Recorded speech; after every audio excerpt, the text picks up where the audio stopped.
Hello दोस्तों, welcome back to the channel Horizon Classes. दोस्तों, आज की इस वीडियो में हम इंट्रोडक्शन चैप्टर का पार्ट 5 देखेंगे दोस्तों। और आज की इस वीडियो में हम मोस्ट इंपॉर्टेंट टॉपिक आपके एग्जाम पॉइंट ऑफ व्यू से आज की इस वीडियो में डिटेल डिस्कस करेंगे दोस्तों। ये आप मेरा ये आज का वीडियो लिख के ले लीजिए दोस्तों, मेरी ये बात कि जो मैं आज टॉपिक पढ़ाने वाला हूं उस टॉपिक में से आपको इस चैप्टर में कंपलसरी क्वेश्चन पूछता है दोस्तों। आज की इस वीडियो में 3 टॉपिक्स पढ़ाने वाला हूं। टॉपिक्स के नाम है, फर्स्ट हम देखेंगे अकाउंटिंग प्रिंसिपल्स, सेकंड देखेंगे अकाउंटिंग कॉन्सेप्ट्स एंड थर्ड देखेंगे अकाउंटिंग कन्वेंशंस। ये 3 टॉपिक हम आज की इस वीडियो में डिटेल डिस्कस करेंगे दोस्तों। और आपके एग्जाम में 6 मार्क्स या तो फिर 10 मार्क्स में कंपलसरी एक क्वेश्चन तो डालेगा या तो फिर 2 भी क्वेश्चन आपको दे सकता है दोस्तों। सो इंपॉर्टेंट है। सो चलिए दोस्तों, हमारे वीडियो की हम शुरुआत करते हैं। दोस्तों, जैसे मैंने कहा था, आज की इस वीडियो में हम 3 कॉन्सेप्ट्स देखने वाले हैं दोस्तों। ये 3 टॉपिक्स नहीं रहेंगे दोस्तों, आपको टॉपिक तो एक ही है दोस्तों। मैं क्यों एक टॉपिक कह रहा हूं मैं आपको बाद में समझाऊंगा। पहले हम अकाउंटिंग प्रिंसिपल क्या होता है वो समझ लेते हैं दोस्तों, उसके बाद नेक्स्ट टॉपिक्स की तरफ हम बढ़ेंगे दोस्तों। अकाउंटिंग प्रिंसिपल का आपके स्क्रीन के ऊपर अब मीनिंग दिख रहा होगा। Accounting principles are the broad guidelines and rules of actions adopted for the preparation of accounts and the presentation of financial statements. So जब भी एक अकाउंटेंट या तो फिर कंपनी अपने अकाउंट्स बनाती है या तो अपने फाइनेंशियल स्टेटमेंट्स बनाती है तो कुछ रूल्स या तो फिर कुछ गाइडलाइंस होते हैं जो हर एक अकाउंटेंट्स को, हर एक कंपनी को फॉलो करना होता है। उस रूल्स एंड उस गाइडलाइंस को ही हम अकाउंटिंग प्रिंसिपल कहते हैं दोस्तों। यानी अकाउंटिंग प्रिंसिपल यानी कुछ रूल्स या फिर गाइडलाइंस होते हैं जो सेट किए सो रहते हैं। वो कुछ गाइडलाइंस और रूल्स को फॉलो करते हुए अपने अकाउंट्स बनाना, अपने फाइनेंशियल स्टेटमेंट्स बनाना, अपनी बैलेंस शीट बनाना, इसे कहते हैं दोस्तों हम अकाउंटिंग प्रिंसिपल। आई होप आपको अकाउंटिंग प्रिंसिपल का कॉन्सेप्ट क्लियर हो गया होगा दोस्तों। अब आ जाइए, अकाउंटिंग प्रिंसिपल दोस्तों 2 टाइप्स में क्लासिफाइड है। 2 टाइप्स में आपका अकाउंटिंग प्रिंसिपल क्लासिफाइड है दोस्तों। फर्स्ट आता है अकाउंटिंग कॉन्सेप्ट्स और सेकेंड आता है अकाउंटिंग कन्वेंशंस दोस्तों। ये 2 टाइप्स में क्लासिफाइड है। जैसे मैंने कहा था, अकाउंटिंग प्रिंसिपल सिर्फ आपका एक टॉपिक है। एक टॉपिक के अंदर ही आपको 2 क्लासिफिकेशन आते हैं। फर्स्ट आता है अकाउंटिंग कॉन्सेप्ट एंड सेकंड आता है अकाउंटिंग कन्वेंशंस। अकाउंटिंग कॉन्सेप्ट का पहले मीनिंग समझाऊंगा, उसके बाद टोटल 8 इंपॉर्टेंट कॉन्सेप्ट समझाऊंगा दोस्तों। उसके बाद अकाउंटिंग कन्वेंशंस का मीनिंग समझा के 4 कन्वेंशंस है वो चारों समझा के मैं अपने वीडियो की अंत करूंगा दोस्तों। दोस्तों, फर्स्ट जो होता है अकाउंटिंग कॉन्सेप्ट, उसके तरफ हम बढ़ते हैं दोस्तों। चलिए पहले हम अकाउंटिंग कॉन्सेप्ट का पहले मीनिंग जान लेते हैं दोस्तों। Accounting concepts are the fundamental principle that guide the preparation and presentation of financial statements. So accounting concept क्या है दोस्तों? अकाउंटिंग फंडामेंटल प्रिंसिपल है। फंडामेंटल प्रिंसिपल यानी जो रूल्स रेगुलेशन में प्रिंसिपल्स में पढ़ा था वो है जो गाइड करता है अकाउंटेंट्स को अपने फाइनेंशियल स्टेटमेंट या तो फिर अकाउंट्स बनाने में, उसे हम कहते हैं दोस्तों अकाउंटिंग कॉन्सेप्ट।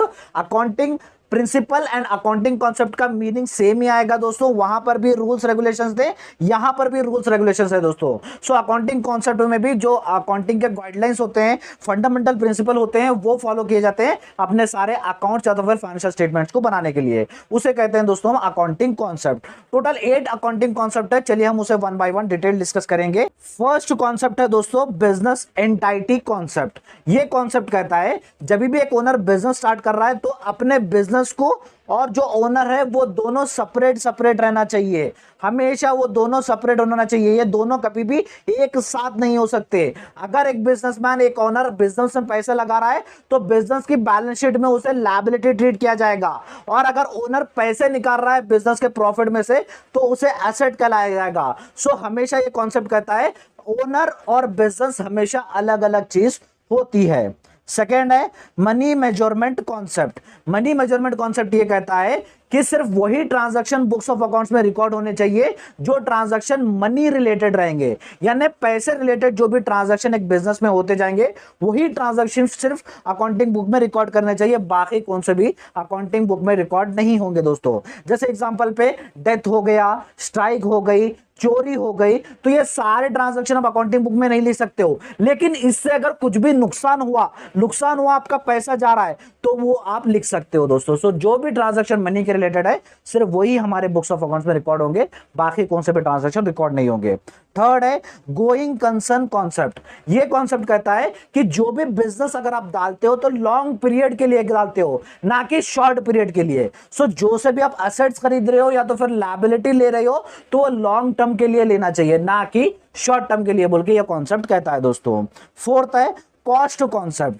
कॉस्ट कॉन्सेप्ट ये कहता है कि जो भी कॉस्ट आप एक रिसोर्सेस खरीद रहे हो या तो फिर कुछ एक असेट्स खरीद रहे हो तो आप कॉस्ट वैल्यू आपके बुक्स ऑफ अकाउंट्स में लिखना चाहिए, ना कि आपका मार्केट वैल्यू या तो फिर कौन सा भी आपका म्युनिसिपल वैल्यू।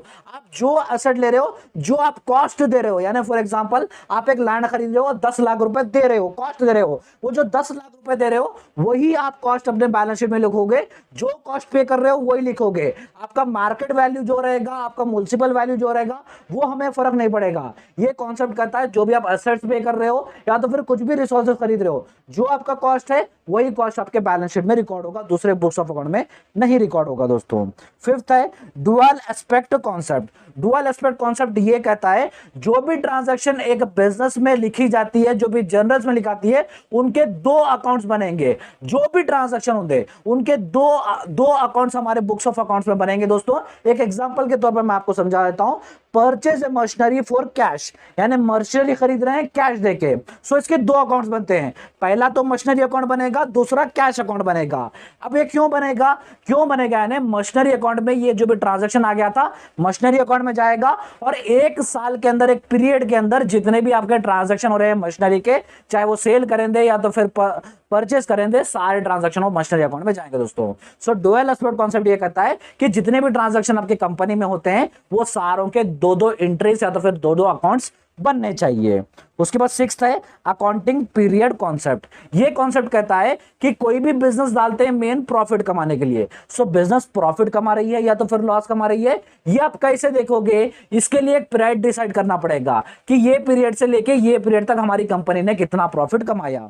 मोस्टली क्या होता है दोस्तों, एक साल के लिए सारे कंपनीज एक साल के अपने बुक्स ऑफ अकाउंट्स बनाते हैं, एक साल में कितना प्रॉफिट हो रहा है कितना लॉस हो रहा है ये देखने के लिए बुक्स ऑफ अकाउंट बनाते हैं दोस्तों। सो कभी भी अगर आप अकाउंट्स कर रहे हो या तो फिर कुछ भी दूसरा फाइनेंशियल स्टेटमेंट बना रहे हो तो कौन से पीरियड से लेके कौन से पीरियड तक बनाने जा रहे हो ये डिसाइड करना जरूरी है। उसके बाद सेवेंथ है दोस्तों ऑब्जेक्टिव एविडेंस कॉन्सेप्ट। ये कॉन्सेप्ट कहता है कि जो भी अकाउंटेंट अपने बुक्स ऑफ अकाउंट में सारे ट्रांजैक्शन लिख रहा है वो सारे ट्रांजैक्शन को कुछ एविडेंस लिखना चाहिए, एविडेंस बताना चाहिए। जैसे इनवॉइसेस रहते हैं, रिसिप्ट्स रहती है, बिल्स रहती है, कोई से भी एसेट्स खरीदे सो ये सारा उसके पास एविडेंस रहना चाहिए। क्योंकि जब ऑडिटर चेक करेगा या तो फिर कोई स्टेक होल्डर्स आपको रीजंस मानेगा तो ये एविडेंस उसको बताने के लिए काम आएंगे दोस्तों। सो ये कॉन्सेप्ट कहता है जितना भी आप बुक्स ऑफ अकाउंट्स में जो भी खरीद रहे हो बेच रहे हो उसका आपके पास एविडेंस होना चाहिए। अगर एविडेंस रहेगा तो आपके बुक्स ऑफ अकाउंट्स ऊपर नीचे नहीं होंगे दोस्तों। उसके बाद लास्ट है एक्रूअल कॉन्सेप्ट। हमें चैप्टर में एक्रूअल नाम तो बहुत ही बार आते जा रहा है दोस्तों। एक्रूअल कॉन्सेप्ट ये कहता है कि आप ऐसे बुक्स ऑफ अकाउंट तक बनाओ, ये मॉडर्न टाइप जो आज के जमाने के बिजनेस है दोस्तों, ये कॉन्सेप्ट बहुत ही लोग यूज कर रहे हैं, बहुत ही कंपनी यूज कर रही है। यहां पर कैसा होता है, जैसे आपके कंपनी में रेवेन्यू आ गया, जैसे आपके कंपनी में एक्सपेंसेस आ गए, वो बुक्स ऑफ अकाउंट में रिकॉर्ड किए जाते हैं, चाहे उसका कैश मिलेंगे ना को मिलेंगे। एक एग्जांपल के तौर पर मैं आपको समझाता हूं दोस्तों।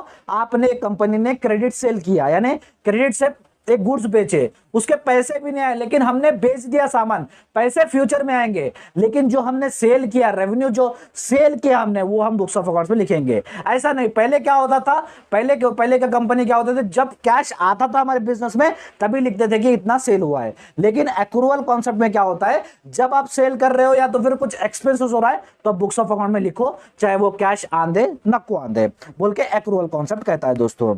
सो दोस्तों ये थे टोटल हमारे 8 कॉन्सेप्ट दोस्तों।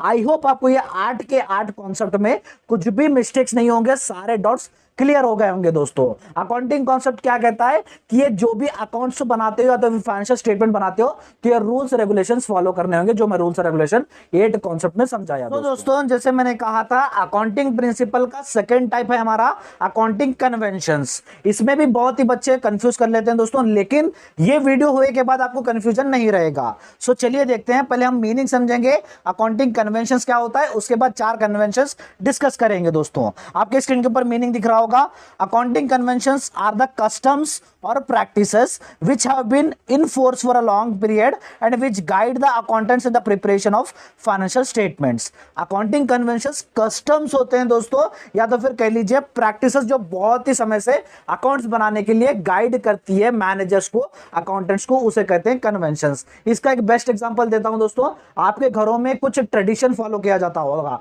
आपके पूर्वजों से लेके कुछ ट्रेडिशन या तो फिर कुछ रिवाज फॉलो किया जाता था होगा। सो वैसे ही अकाउंटिंग कन्वेंशन में क्या होता है दोस्तों, कुछ रिवाज होता है, कुछ कस्टम होता है जो बहुत ही सालों से कंपनी फॉलो करती है, वही कस्टम को लेके हुए वो आगे भी अकाउंट्स बनाती है, उसे कहते हैं दोस्तों अकाउंटिंग कन्वेंशंस। आई होप आपको अकाउंटिंग कन्वेंशंस में क्लियर हो गया होगा।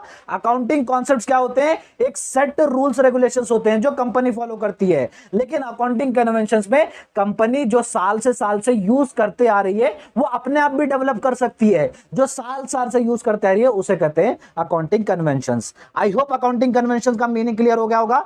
चलिए 4 कन्वेंशन है, चलिए वन बाय वन देखते हैं। फर्स्ट है कन्वेंशन ऑफ फुल डिस्क्लोजर।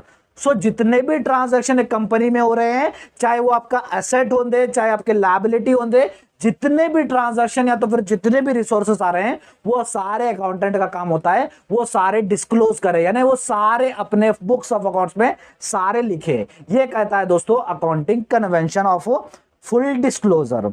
उसके बाद सेकंड है दोस्तों convention of consistency. Convention of consistency ये कहता है कि जो ट्रांजैक्शन, जो मेथड फॉलो कर रही है एक कंपनी साल को साल, वही मेथड साल को साल फॉलो करना चाहिए। क्योंकि अगर आप ऑडिटर अपॉइंट करोगे, आप आज एक मेथड यूज कर रहे हो, एक साल के बाद अलग मेथड यूज कर रहे हो अकाउंटिंग का, तो रिव्यू करने के लिए, ऑडिटर को रिव्यू करने के लिए मुश्किल होगी, या तो फिर स्टेक होल्डर्स को डिसीजन लेने में मुश्किल होगी। सो एक मेथड जब फॉलो कर रहे हो साल को साल, वही कंसिस्टेंटली वही मेथड फॉलो करना चाहिए बोल के ये कन्वेंशन कहता है दोस्तों।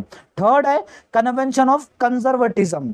सो कन्वेंशन ऑफ कंजर्वेटिज्म ये कहता है दोस्तों, ये बहुत ही इजी मेथड या तो फिर सेफ मेथड से अकाउंटिंग मेथड अपने अकाउंट्स में लिखता है दोस्तों। अब ये क्या कहता है, जो भी एंटिसिपेटेड लॉसेस होंगे आपकी कंपनी को, वो बुक्स ऑफ अकाउंट्स में लिखना बोल के ये कन्वेंशन कहता है दोस्तों। जो एंटिसिपेटेड प्रॉफिट होंगे वो नहीं लिखेंगे आप, एंटिसिपेटेड लॉसेस, यानी अब जैसे आपको कुछ डॉटफुल डेब्ट्स है, या तो फिर आपको लगता है कि ये प्रोडक्ट हमारा नहीं चलेगा, या तो फिर डॉटफुल डेब्ट्स रहेंगे। सो ऐसे बहुत ही चीजें होती हैं दोस्तों, जो आपको डाउट है कि हमें ये लॉस करेंगी, तो आप accounts of books of accounts में लिख दीजिए दोस्तों।